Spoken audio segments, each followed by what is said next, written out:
Welcome back to Animal Notebook. Today, we've got a fantastic explainer on deck for you.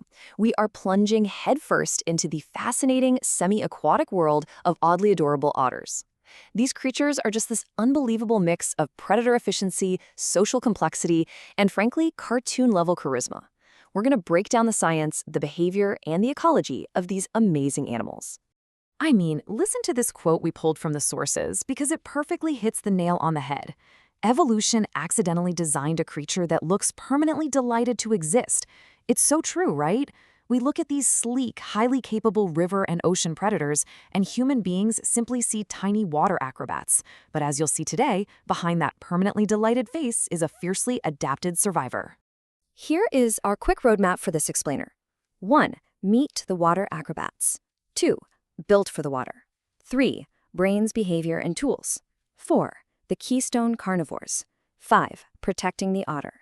And we'll wrap things up with 6. 4 otter FAQs. We're going from their undeniable cuteness straight into their hardcore biological realities.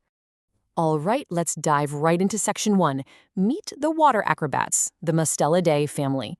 You know, despite looking like living cartoons, otters are actually hardcore carnivorous mammals.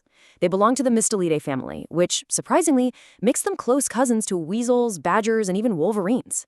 There are roughly 13 distinct species of otters out there, totally dominating both freshwater and marine environments. And their turf is huge. You can find otters on literally every single continent on Earth, well, with the exception of Antarctica and Australia. Moving on to Section 2, built for the water. These are their physiological marvels. 1 million. Think about that number for a second. Sea otters have up to 1 million hairs crammed into a single square inch of their body. That is the densest fur in the entire animal kingdom. Now, unlike whales or seals, otters actually don't have an ounce of blubber on them. So what do? This super dense fur coat traps a layer of air right against their skin, giving them a totally waterproof, built-in thermal wetsuit. It's an absolute marvel of natural engineering. And the engineering definitely doesn't stop at their fur. Their lungs are massive, like 2.5 times larger than a similar-sized land mammal. This gives them crazy breath-holding skills and natural buoyancy. Plus, the second they dive, their nostrils and ears automatically seal completely shut, completely watertight. Down in the murky depths, they use incredibly sensitive whiskers, called vibrissae, to actually feel the vibrations of their prey. And, get this, many species have delayed implantation.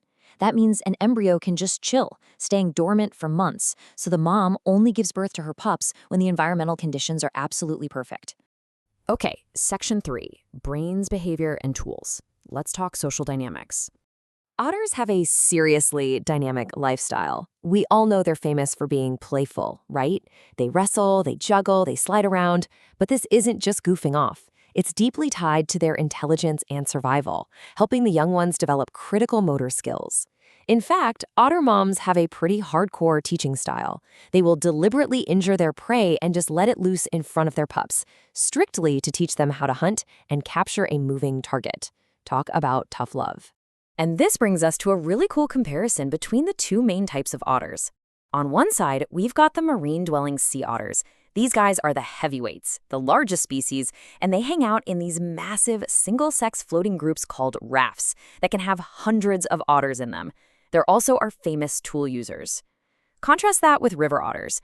They live in freshwater, are much smaller and super streamlined, and hang out in collective groups on land called romps. River otters are the guys you'll see making those iconic muddy slip and slides on riverbanks, literally just repeatedly sliding down for travel and sheer fun. Which brings us to Section 4, the keystone carnivores, our ecological guardians. So otters are strictly carnivorous. They chow down on fish, crustaceans, and mollusks. But sea otters, specifically, play a much larger role.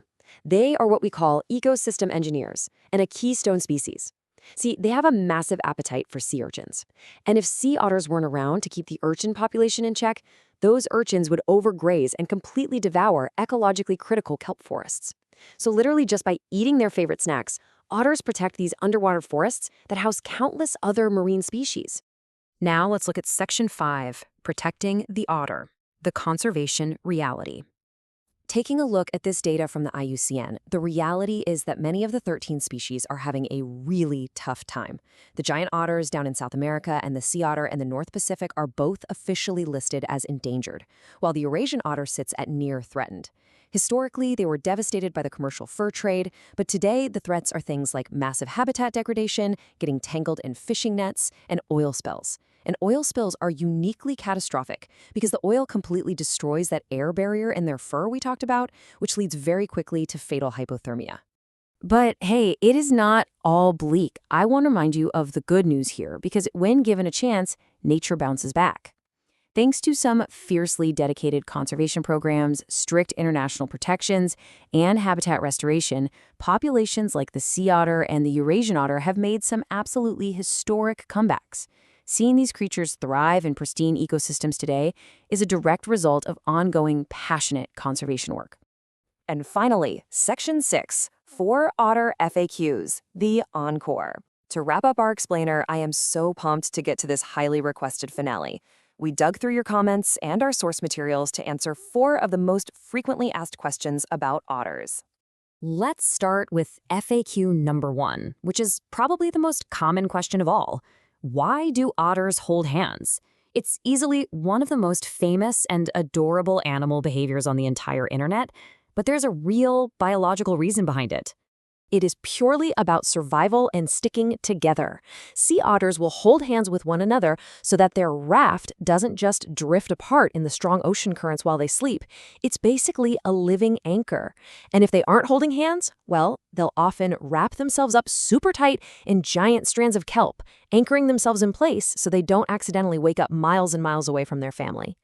Moving on to FAQ number 2. This one poses a question about their brain power. Do otters actually use tools? We hinted at this earlier, but just how extensive is this behavior? The answer is a resounding yes. In fact, sea otters are among the very few non-human mammals documented to use tools. They'll just float on their backs, balance a flat stone right on their chest, and repeatedly smash hard-shelled prey against the rock until it cracks open. And honestly, my favorite part? They actually have baggy, loose pouches of skin tucked right under their forearms, and they use them like pockets. They'll literally store their absolute favorite rock in that pocket to carry it around with them. Okay, FAQ number 3. How much do they actually have to eat? We know they're super active, but their metabolic demands are, frankly, shocking. Otters have to consume roughly 20 to 25% of their total body weight every single day just to survive. Seriously, I want you to imagine having to eat a full quarter of your own body weight in food every single day. But there's a vital reason for it, because water dissipates body heat way faster than air does. And since they lack that blubber layer, otters rely on an incredibly fast metabolism to basically act as an internal furnace, generating the heat they need to survive in freezing waters. And that brings us to our final question, FAQ number 4, which ties all their quirky behaviors right back to their critical importance in nature. What exactly is an ecosystem engineer? Well, an ecosystem engineer is simply a species whose daily activities actively create, reshape, or maintain their habitat. By keeping the prey populations in check and ensuring those kelp forests can actually thrive, otters literally construct the environment that allows hundreds of other species to exist. Which leaves us with this final, provocative thought. Knowing that the health of our waterways depends so heavily on them, are we truly doing enough to protect these vital ecosystem engineers? Thank you so much for checking out this Animal Notebook Explainer. Let us know your thoughts in the comments and keep exploring.